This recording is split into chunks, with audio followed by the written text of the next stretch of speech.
Good morning student. Ninth class, आज आपका test रहेगा थर्ड चैप्टर चुनावी राजनीति। Are you ready? रेडी है सारे? Very good. चलिए फिर, टेस्ट के रूल्स तो आपको पता ही है, मैं एक बार फिर से बता देती हूँ आपको कैसे आपने टेस्ट करना है। सबसे पहले आपने अपना एक पेन लेना है, एक कॉपी लेनी है। ओके, पेन कॉपी लेकर के उसके ऊपर आपने नंबरिंग करनी है, ऐसे 1 2 3 4 5 20 तक नंबरिंग करनी है। मैं आपको क्वेश्चन बोलूंगी जिनके आंसर आपने शॉर्ट में लिखने हैं, ठीक है? क्वेश्चन सुन के सिर्फ आंसर लिखना है। ओके, जैसे आपको 1 नंबर का क्वेश्चन का आंसर नहीं आता तो उसको छोड़ दो, खाली जगह छोड़ दो उस जगह में। सेकंड का आता है तो वहां लिख दो, थर्ड का आता है तो लिख दो, फोर्थ का आता है तो वहां खाली छोड़ दो, ठीक है? जिस नंबर का क्वेश्चन बोलूं उसी नंबर के सामने आपने उसका आंसर लिखना है, मिक्सअप नहीं करना है, क्योंकि सभी क्वेश्चंस के बाद में मैं आपको आंसर बताऊंगी, तो उसी सीक्वेंस में मैं आपको आंसर बताऊंगी जिसमें मैं आपको क्वेश्चन बोलूंगी। Okay, understood? ठीक है, चलिए फिर करें टेस्ट शुरू। सबसे पहला क्वेश्चन है आपका, न्याय युद्ध आंदोलन किस नेता ने चलाया? न्याय युद्ध आंदोलन किस नेता ने चलाया? आंसर लिखो सिर्फ। ओके, चलिए नेक्स्ट है, भारत में चुनाव करवाने की जिम्मेदारी किसकी है? भारत में चुनाव कराने की जिम्मेदारी किसकी है? आंसर लिखना है। थर्ड क्वेश्चन है, हरियाणा विधानसभा में कुल कितनी सीटें हैं? हरियाणा विधानसभा में कुल कितनी सीटें हैं? फोर्थ क्वेश्चन है, वर्तमान समय में लोकसभा चुनाव के लिए पूरे देश को कितने निर्वाचन क्षेत्रों में बांटा जाता है?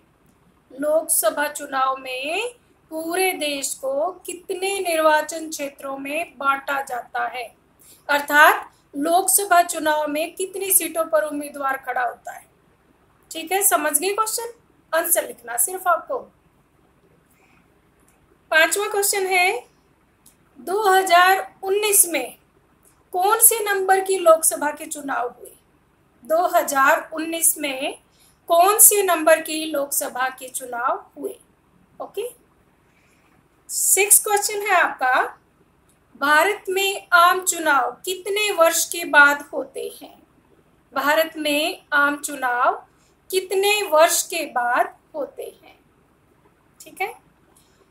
सातवां क्वेश्चन है हमारा, भारत में वैश्विक मताधिकार की आयु कितनी है? भारत में वैश्विक मताधिकार की आयु कितनी है? यानी कितने साल का व्यक्ति मतदान कर सकता है? अंडरस्टूड? आंसर लिखो सिर्फ इसका। आठवां क्वेश्चन है हमारा, लोकसभा का चुनाव लड़ने के लिए और राज्य विधानसभाओं का चुनाव लड़ने के लिए उम्मीदवार की आयु कितनी होनी चाहिए? लोकसभा और राज्य विधानसभाओं का चुनाव लड़ने के लिए उम्मीदवार की न्यूनतम आयु कितनी होनी चाहिए? ओके। नौवां क्वेश्चन है, हरियाणा राज्य से लोकसभा में कितने सदस्य चुने जाते हैं? हरियाणा राज्य से लोकसभा में कितने सदस्य चुने जाते हैं? डन। 10वां क्वेश्चन है हमारा, भारत में लोकसभा में अनुसूचित जाति और अनुसूचित जनजाति के कितने उम्मीदवारों को आरक्षण दिया गया है? यानी कितनी सीटें आरक्षित की गई हैं अनुसूचित जाति की और अनुसूचित जनजाति के लिए? लोकसभा में कितनी सीटें आरक्षित की गई हैं?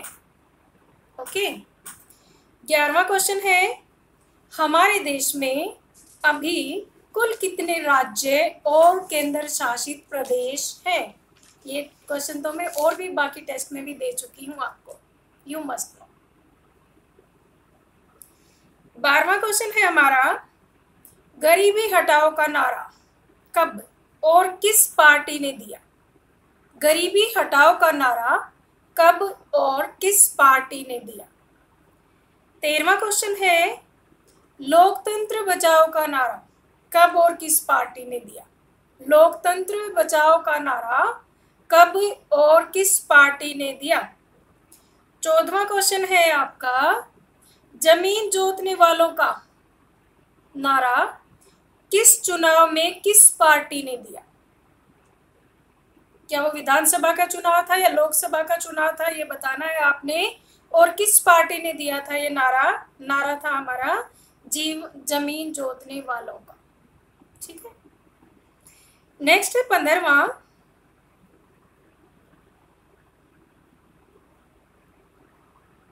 तेलुगु स्वाभिमान का नारा किस राज्य में दिया गया और किसने दिया?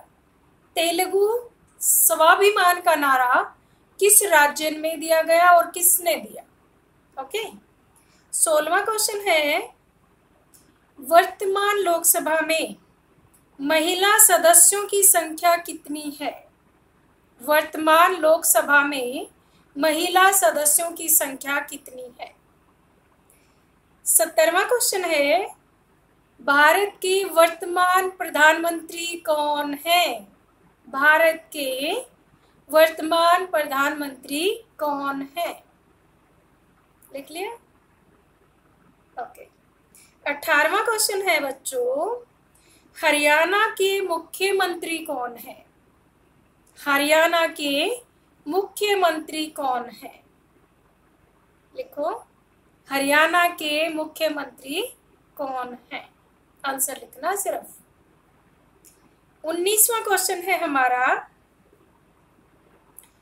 किसानों और छोटे व्यापारियों का कर्जा माफ करने का नारा 1987 में हरियाणा में किस पार्टी के द्वारा दिया गया?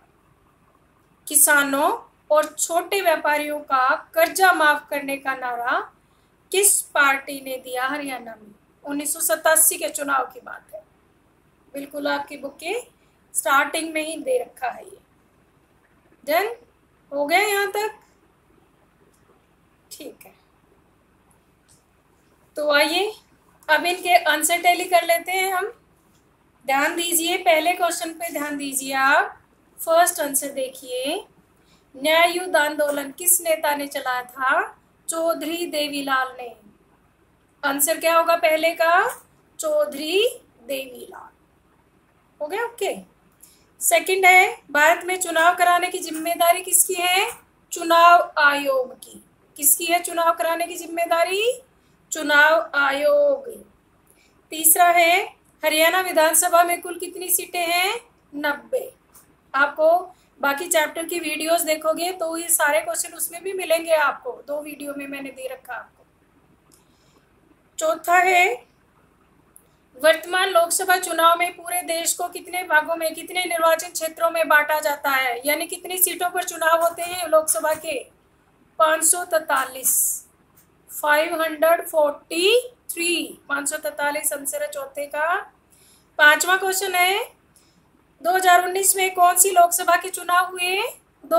17वीं लोकसभा के। किसके चुनाव हुए बच्चों? 17वीं आंसर आएगा इसका। अब छठे का आंसर देखिए, आम चुनाव कितने साल के बाद होते हैं भारत में? 5 साल के बाद। कितने साल के बाद? 5 साल के बाद। भारत में वयस्क मताधिकार की आयु कितनी है, यानी मतदान की कितनी आयु है? 18 वर्ष। पहले 21 वर्ष थी, बाद में 61वें संशोधन के द्वारा इसे 18 वर्ष कर दिया गया है, तो अब 18 वर्ष है। 18 वर्ष आंसर रहेगा 7वें का। 8वां है, लोकसभा का चुनाव लड़ने के लिए उम्मीदवार की आयु कितनी होनी चाहिए? लोकसभा और राज्य विधानसभाओं का, यानी लोकसभा के एमपी और राज्य विधानसभाओं के एमएलए का 25 साल होना चाहिए कम से कम, न्यूनतम आयु 25 वर्ष। हरियाणा राज्य में से लोकसभा के लिए कितने उम्मीदवार चुने जाते हैं? 10। कितने चुने जाते हैं? 10 है इसका आंसर 9 का। 10वां है, लोकसभा में अनुसूचित जाति और जनजाति के लिए कितने स्थान आरक्षित हैं? अनुसूचित जाति के लिए 84 और अनुसूचित जनजाति के लिए 47, यानी 84 का उल्टा करोगे 48 हो गया, उसमें से एक घटा दो 47, 84 और 47। ठीक है। 11वां क्वेश्चन है, भारत में कुल कितने राज्य और केंद्र शासित प्रदेश हैं? 28 राज्य हैं और 8 केंद्र शासित प्रदेश हैं। एक बार 9 हो गए थे, लेकिन जनवरी 2020 में जो दादरा नगर हवेली और दमन दीव है उसको 1 कर दिया गया है। अभी 8 केंद्र शासित प्रदेश हैं और 28 हमारे राज्य हैं। ठीक है। एक बार 29 राज्य हो गए थे हमारे, लेकिन अब जम्मू कश्मीर राज्य नहीं रहा ना। 12वां क्वेश्चन देखिए, इसका आंसर है गरीबी हटाओ का नारा कब और किसने दिया? आंसर है इसका 1971 के चुनाव में इंदिरा कांग्रेस आई। 1971 के चुनाव में कांग्रेस आई ने दिया। 13वां क्वेश्चन देखिए, लोकतंत्र बचाओ का नारा 1977 में जनता पार्टी ने दिया। 1977 में जनता पार्टी ने दिया। जमीन जोतने वालों का नारा ये दिया गया था बच्चों पश्चिमी बंगाल के विधानसभा चुनाव में 1977 में ही, और वाम दलों ने दिया था। वाम दल यानी कम्युनिस्ट पार्टी ने दिया था ये नारा। ठीक है। 15वां है, तेलुगु स्वाभिमान का नारा किस राज्य में? तेलुगु जहाँ की भाषा है। आंध्र प्रदेश में 1983 में आंध्र प्रदेश के विधानसभा चुनाव में 1983 में तेलुगु स्वाभिमान का नारा दिया गया था, और एनटी रामाराव ने दिया था ये नारा। ठीक है, समझ रहे हो ना? एनटी रामाराव, आंध्र प्रदेश 1983 के चुनाव विधानसभा के, ये आंसर है इसका। 16वां है, वर्तमान लोकसभा में महिला सदस्यों की संख्या कितनी है? 78। 543 में से कुल 78 महिला सांसद हैं लोकसभा में, और जो कि कुल का लगभग 14% है। ठीक है। भारत के वर्तमान प्रधानमंत्री सबको पता होगा, श्री नरेंद्र मोदी। हरियाणा के मुख्यमंत्री ये भी पता होगा आपको, श्री मनोहर लाल खट्टर। श्री मनोहर लाल खट्टर। अब है, किसानों और छोटे व्यापारियों के कर्जे माफ करने का नारा 1987 में हरियाणा में किस पार्टी ने दिया था? बिल्कुल ओपनिंग क्वेश्चन है आपके चैप्टर का। लोकदल पार्टी ने, चौधरी देवीलाल ने जिसे बनाया था लोकदल पार्टी को, उनका नारा था ये। ठीक है। ओके, एक 20वां क्वेश्चन और लिख लीजिए। मैंने 20 तक काउंटिंग लिखाई थी ना आपको, 20वां भी लिख लीजिए। भारत में